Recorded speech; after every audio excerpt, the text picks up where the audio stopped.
സുഖല്ലേ? നിങ്ങൾക്കെല്ലാവർക്കും ഞങ്ങൾ അത്ര പരിചയമില്ലെന്ന് തോന്നുന്നു അല്ലേ? ഷോ, ഇങ്ങനെയൊക്കെയല്ലേ പരിചയപ്പെടുക? അതെ അതെ, ഇനി ഞങ്ങളെ വീഡിയോ ആയിരിക്കും നിങ്ങൾ ഇനി മുതൽ കാണാൻ പോകുന്നത്. അതെ ഫ്രണ്ട്സ്, ഞങ്ങള് 4 പേരും കൂട്ടുകാരികളാണ് കേട്ടോ. കൂട്ടുകാരികളെന്ന് പറഞ്ഞാൽ അത്രക്കും ചങ്സ്. പിന്നെ എൻ്റെ പേര് അപർണ, അന്നു എന്നാണ് എല്ലാവരും വിളിക്കുക. ഞാൻ ആയിഷു.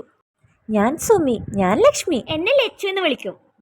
അപ്പം ഞങ്ങൾ എല്ലാവരുടെ പേരും നിങ്ങൾക്ക് മനസ്സിലായില്ലേ? ഇനി ഞങ്ങൾ കഥ ഞങ്ങൾ തന്നെ പറയാം. ഞങ്ങൾ 4 പേരും ചെറുപ്പം മുതലേ ഒരേ ക്ലാസ്സിൽ പഠിച്ചവരാ. അതെ, ഞങ്ങൾക്ക് ഞങ്ങളില്ലാതെ പറ്റില്ല. ഞങ്ങളെ ഫ്രണ്ട്ഷിപ്പ് അത്രയും സ്ട്രോങ്ങാ എന്ന് കരുതി ഞങ്ങൾ പിണങ്ങാതിരിക്കലൊന്നുമില്ല കേട്ടോ. ഞങ്ങൾ തമ്മിലുണ്ട് ഇണക്കങ്ങളും പിണക്കങ്ങളും ഒക്കെ. അത് പിന്നെ ഏത് ഫ്രണ്ട്ഷിപ്പിലാണ് ഇണക്കവും പിണക്കമൊക്കെ ഇല്ലാത്തത്? ഫ്രണ്ട്ഷിപ്പിലൊക്കെ സർവ്വസാധാരണല്ലേ. നിങ്ങൾ ഫ്രണ്ട്സ് ഞങ്ങളെ പോലെ തന്നെയല്ലേ? പിന്നെ ഞങ്ങൾ പഠിക്കുന്നത് 10ാം ക്ലാസ്സിലാ. 10ാം ക്ലാസ് SSLC പരീക്ഷ എഴുതി റിസൾട്ടിന് കാത്തിരിക്കുക ഞങ്ങളെല്ലാവരും. അതെ അതെ, റിസൾട്ടൊക്കെ എന്താവുമെന്ന് അറിയില്ല. അപ്പം ഞങ്ങളുടെ കഥ കാണാൻ നിങ്ങൾ റെഡിയല്ലേ? അപ്പം ഫ്രണ്ട്സ്, ഞങ്ങളെ കഥ നിങ്ങൾ കണ്ടോളൂ. ഞങ്ങളെ വീഡിയോ ഇഷ്ടപ്പെട്ടാ ലൈക്കും ഷെയറും സബ്സ്ക്രൈബും ഒക്കെ ചെയ്യണേ. അപ്പം ഞങ്ങളെ കഥ തുടങ്ങുവാണേ. ഹലോ അമ്മു, എന്താ വിശേഷിച്ച്? ഇന്ന് റിസൾട്ട് അറിയുന്ന ദിവസമല്ലേ? അന്നുനെ ഞാൻ വിളിക്കാം. ദേ അന്നു, നിന്നെ അമ്മ വിളിക്കുന്നു. എൻ്റെ ദൈവമേ, റിസൾട്ട് എങ്ങാനും വന്നോ?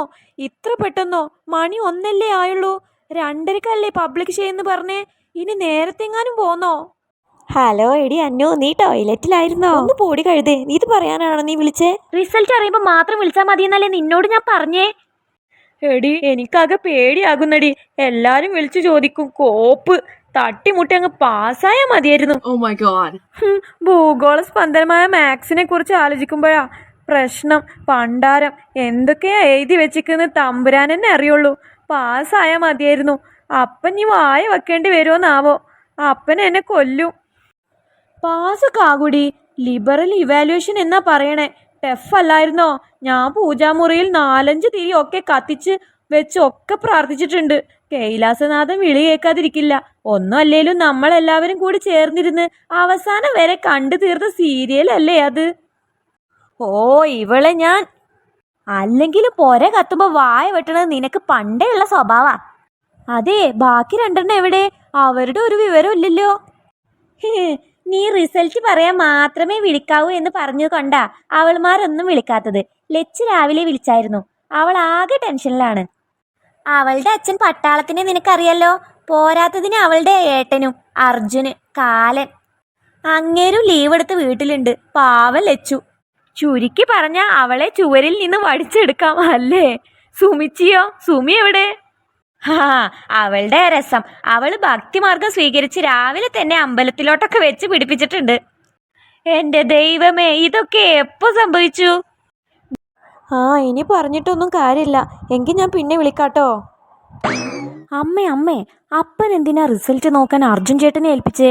അച്ചു ചേച്ചിയൊക്കെ ഉണ്ടല്ലോ നോക്കാൻ.